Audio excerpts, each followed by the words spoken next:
घड्याळात रात्रीचे 12 वाजले होते. पुण्याची ऐतिहासिक बुधवार पेठ नेहमीप्रमाणे गजबजलेली असतानाच अचानक शेकडो पोलीस गाड्यांचा सायरन वाजला आणि संपूर्ण पेठेला वेढा पडला. स्थानिक पोलिसांपासून ते गुन्हे शाखेच्या विविध युनिट्सपर्यंत 150हून अधिक जवानांची फौज पाहून पेठेत एकच खळबळ उडाली. बेकायदा वास्तव्यास असलेले बांगलादेशी नागरिक, अंमली पदार्थांचा काळा बाजार आणि अल्पवयीन मुलींची होणारी तस्करी मुळासकट उपटून काढण्यासाठी हे एक मोठे कॉम्बिंग ऑपरेशन होते. एका संशयित बांगलादेशी तरुणीची माहिती लपवल्याप्रकरणी फरासखाना पोलीस ठाण्यातील एका महिला कर्मचाऱ्याचे निलंबन झाल्यानंतर पोलीस दलाने आपली प्रतिष्ठा जपण्यासाठी ही आक्रमक कारवाई हाती घेतली होती. कारवाईला सुरुवात होताच पेठेतील प्रत्येक गल्लीबाहेर कडेकोट नाकाबंदी लावण्यात आली.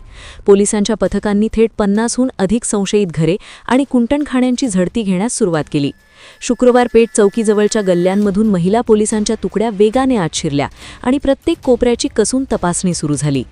काही दिवसांपूर्वीच डिस्को बिल्डिंगमधून 10 बांगलादेशींना अटक झाल्याने पोलिसांना या मोहिमेत मोठ्या माशांची अपेक्षा होती. मध्यरात्रीपासून पहाटे 3 वाजेपर्यंत सुरू असलेल्या या धाडस सत्रामुळे बुधवार पेठ अक्षरशः हादरून गेली होती. मात्र या ऑपरेशनमध्ये पोलिसांना जे दिसले ते धक्कादायक आणि वेगळेच होते. ज्यांच्या शोधासाठी हा सगळा फौजफाटा उतरला होता ते बांगलादेशी नागरिक तर पोलिसांच्या हाती लागले नाहीत, पण या मोहिमेत एक वेगळंच सावज जाळ्यात सापडलं. मध्यरात्रीच्या काळोखात वेश्यावस्तीत ग्राहक म्हणून आलेल्या अनेक तरुणांची पोलिसांची गाठ पडली.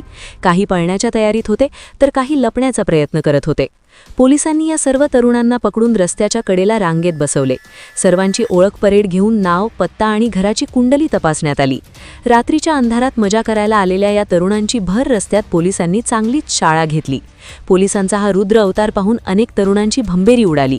बांगलादेशींच्या शोधासाठी निघालेल्या पोलिसांच्या जाळ्यात अखेर हौशे-नवशे तरुण अडकल्याने या कारवाईची पुणे शहरात मोठी चर्चा रंगली आहे.